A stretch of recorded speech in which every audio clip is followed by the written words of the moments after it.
코끼리 따쥐 예. 아프리카 전역에 19종의 코끼리 따쥐가 서식하고 있으며 곤충이나 절지동물을 주로 섭취하고 크기도 종에 따라 10cm에서 30cm까지 다양하다. 긴 코와 코끼리를 닮은 몸통 때문에 코끼리 따쥐라는 이름이 붙었으며 심지어 이 긴 코에는 자아가 있어서 융통성 있게 움직일 수 있다. 코끼리 따쥐의 달리기 속도는 시속 28km 정도로 몸집 대비 달리기 속도가 매우 빠르지만 신진대사도 매우 빠르기 때문에 코끼리 따쥐를 포함한 따쥐들은 분당 심장박동이 1000회를 넘어간다. 심장까지 진동 모드라니. 아무튼 코끼리 따쥐의 임신기간은 2개월이며 내 방에서 코끼리 따쥐 2마리가 교미하여 2개월에 2배씩 수가 늘어난다고 했을 때 1년 후 이 방의 설치류는 몇 마리일까요? 모르겠어요. 정답은 따쥐는 설치류가 아니다 입니다. 대왕고래. 대왕고래는 지구상에서 가장 큰 동물이며 가장 큰 개체는 33m에 190톤으로 아프리카 부시코끼리 32마리 무게다. 올 뉴 아반떼가 4.6m 정도 되니까 신호등에 갇히면 승용차 6대를 세세요. 아들, 저기 승용차 6대가 아빠 99번만 더 들으면 100번이야. 고래 얘기 좀 그만해 좀. 고래의 심장은 400에서 600kg으로 대동맥은 아기가 기어다닐 수 있으며 10초에 한 번 펌핑할 때 230L의 혈액이 움직인다. 188dB에 이르는 동물계에서 두 번째로 큰 소리를 내는 동물로 잭 해머와 제트 엔진 소리를 압도하며 가까이서 들었을 때 고막 두 쪽이면 싸게 먹힌 거다. 야 괜찮아, 쟤 사람 안 물어. 눈알은 자몽 크기에다 작은 갑각류인 크릴이나 하루에 4톤씩 잡아먹고 대왕고래의 똥은 거대한 네온 오렌지 컬러의 구름처럼 생겼다. 종종 범고래들이 탱커 딜러로 파티를 짜서 새끼를 잡아먹기도 하며 1900년대 고래잡이가 성행했을 때 1960년대까지 약 36만 마리의 대왕고래가 학살되었다. 담비. 노란 목도리 담비는 아시아에서 알려진 가장 큰 담비종이며 서식지내 최상위 포식자로서 늑대, 호랑이 등 최상위 포식자가 사라진 한국에서 담비는 무서울 게 없다. 어우 귀여운 놈. 아무튼 이 동물은 착상지연이라는 독특한 생리적 특성을 가지는데 이게 뭐냐, 교미는 기후적으로 최적의 시기에 하되 짝짓기 후에 바로 수정란이 착상되는 것이 아닌 새끼가 생존하기 가장 적합한 때에 출산을 하기 위해 수정란이 착상되는 시기를 지연시키는 것이다. 현재 환경부 지정 멸종위기 야생동물 2급이며 세계적으론 상대적으로 안정적인 개체수와 주요 위험 요소가 없기 때문에 최소 관심종으로 분류되었다. 몸 길이는 50에서 70cm로 암컷이 수컷보다 작고 이들의 항문담 샘에는 방어 목적으로 강한 냄새가 나는 액체를 분비하는 두 개의 특이한 돌출부가 있다. 하루에 최대 20km를 이동하며 과일과 꿀, 작은 사슴에 이르기까지 다양한 음식을 먹는 잡식성이기 때문에 생태계에 중요한 종자 디스펜서 역할을 한다. 끝! 솔레노돈. 솔레노돈과에 속한 솔레노돈은 현재 2개 종이 남아있고 쿠바섬과 히스파니올라 섬에서만 발견된다. 겨드랑이와 사타구니에는 염소 냄새를 풍기는 분비샘이 있는데 궁금하다면 합의후에 맡아보는 것도 좋으며 고소당할지도 몰라. 식단은 주로 곤충이나 무척추 동물, 과일이나 식물의 뿌리도 뜯어먹는 잡식성이며 비정상적으로 유연한 주둥이를 가지고 땅을 후벼대며 먹이를 찾고 몇 안되는 독이 있는 포유류로 두 번째 아래 앞니에 독샘과 연결되는 홈이 있어 뱀처럼 독을 주입할 수 있다. 유두의 위치가 특이한 곳에 있는데 엉덩이 근처에 2개가 있고 어미를 쫓아 새끼는 기란내를 받기 위해 이것을 잡고 다니기도 하여 만약 3마리의 새끼가 태어날 경우 한 마리는 죽을 가능성이 높다. 코딩된 대로 작동하지 않고 어기적거리는 걸음걸이 때문에 솔레노돈은 포식자에게 쉽게 시비를 걸리지만 위협을 받으면 매우 화를 내고 물어뜯거나 강력한 발톱으로 산혼철조를 시전한다. 끝!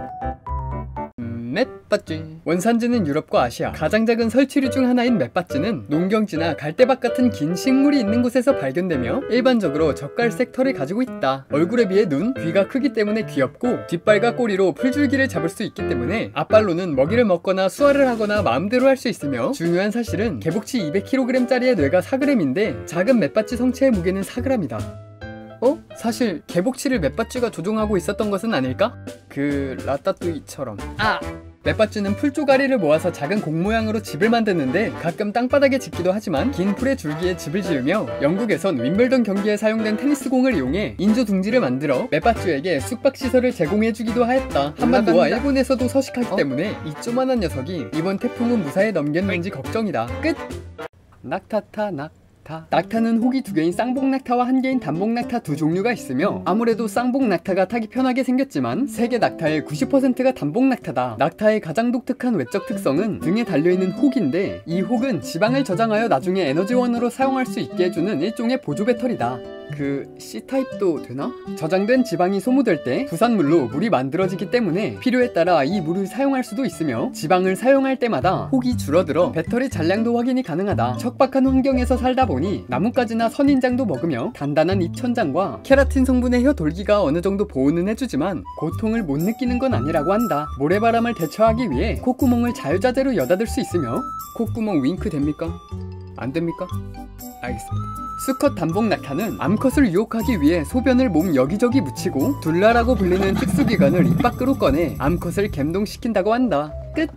무스 말코 손바닥 사슴이라고도 불리는 무스는 현존하는 사슴 가운데 가장 큰 종으로 수컷은 평균적으로 뿔 높이를 제외하고 약 1.8m에 500kg이며 가장 큰 수컷은 2.3m에 820kg에 육박하여 우리나라의 고라니와 쉽게 구분할 수 있다. 수컷에게서 자라는 큰 뿔은 매년 짝짓기 시즌이 끝나면 장착을 해제하며 다음해 봄에 더 큰 뿔을 만들기 시작한다. 시속 10km로 수영을 할 수 있음과 동시에 콧구멍을 닫으며 잠수하여 강바닥의 수초도 뜯어먹으며 육지에서는 시속 56km까지 달릴 수 있다. 알래스카주에선 매년 평균 500건 이상의 무스 교통사고가 일어나며 다리가 왕창 길기 때문에 속도에 따라 500kg이 넘는 물체가 차 앞유리를 직격하거나 차 보닛에 꽂힐 가능성이 커서 이게 싫으면 하와이나 플로리다, 한국으로의 이사를 고려하는 것도 좋다. 여기서 퀴즈! 무스의 복수형은 뭐라고 할까요?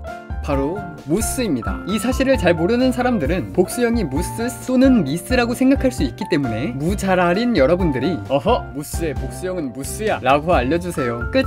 빈투롱! 곰과 고양이를 섞은 것 같이 생긴 빈투롱은 탕짠면과 비슷한 장면 원리로 베어캣, 곰 고양이로도 알려져 있다. 사실 그렇게 닮은 것 같지도 않다. 고양이 같은 얼굴, 작은 곰을 연상시키는 몸, 원숭이와 같은 잡는 꼬리를 가졌으며 길이는 꼬리를 제외하고 70에서 80cm에 무게는 20kg 정도다. 곰고양이라는 이름이 무색하게도 곰이나 고양이와 밀접한 연관이 없고 사양고양이과에 속한 동물로 뭐야 그 고양이 아니야? 잡식성이지만 주로 과일을 먹는다. 숲의 높은 나무 위에 서식해 거의 땅에 내려오지 않으며 따로 에어백 기능은 없기 때문에 다른 나무로 이동하려면 보통 아래로 내려가야 한다. 빈투롱은 꼬리 아랫부분의 분비샘에서 버터팝콘 냄새의 분비물이 오줌과 섞여 나오며 맡아본 사람들에게 가장 기분 좋은 오줌 냄새라는 극찬을 받았고 이는 영역 표시나 짝짓기철에 자신의 위치를 알릴 때 사용된다. 착상 지연을 할 수 있는 몇 안 되는 포유류로 짝짓기는 1년 내내 하지만 먹잇감이 풍부한 계절에 맞춰 출산을 할 수 있도록 수정된 배아의 착상을 지연시킬 수 있다. 끝!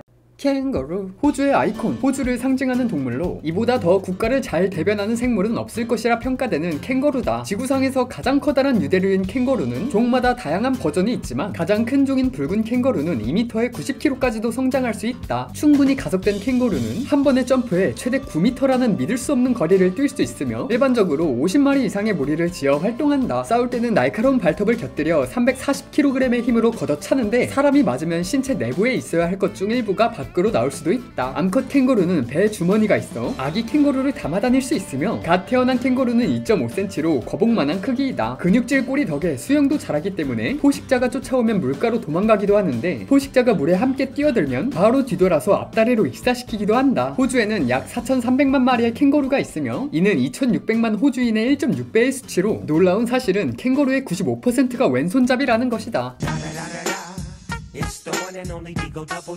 안경원, 숭이 9에서 16cm 크기에 불과하며 참을 수 없는 포인트는 역시나 커다란 눈인데 몸집 대비 가장 큰 눈을 가진 포유류로 1.6cm에 달하는 눈은 이 동물의 뇌와 비슷한 크기이며 그에 걸맞는 두개골도 가지고 있다. 하지만 눈을 굴릴 수 없기 때문에 양옆을 볼 때는 목을 돌려야 하는 상당한 불편함이 있지만 그 목이 양옆 180도로 회전이 되어 목만 움직여도 360도 전부 경계가 가능하다. 혀 밑에 두 번째 혀가 있으며 여기랑 여기 혀가 두 개지. 미뢰는 없지만 입에 들어간 털이나 부스러기를 정리하는 데 쓰인다고 한다. 몸통 길이의 2배, 전체 몸무게의 4분의 1을 차지하는 뒷다리는 점프에 특화되어 5m에 달하는 거리를 점프할 수 있다. 100% 육식을 하는 유일한 영장류로 종마다 식단은 다르지만 풀떼기가 상에 올라오면 젓가락도 갖다 대지 않는다는 공통점을 가지고 있다. 편식을 디셉티콘 같은 목소리를 내며 스트레스에 매우 민감하기 때문에 작은 케이지에 갇힌 개체들이 죽을 때까지 우리의 머리를 부딪히며 자살을 하기도 했다. 끝!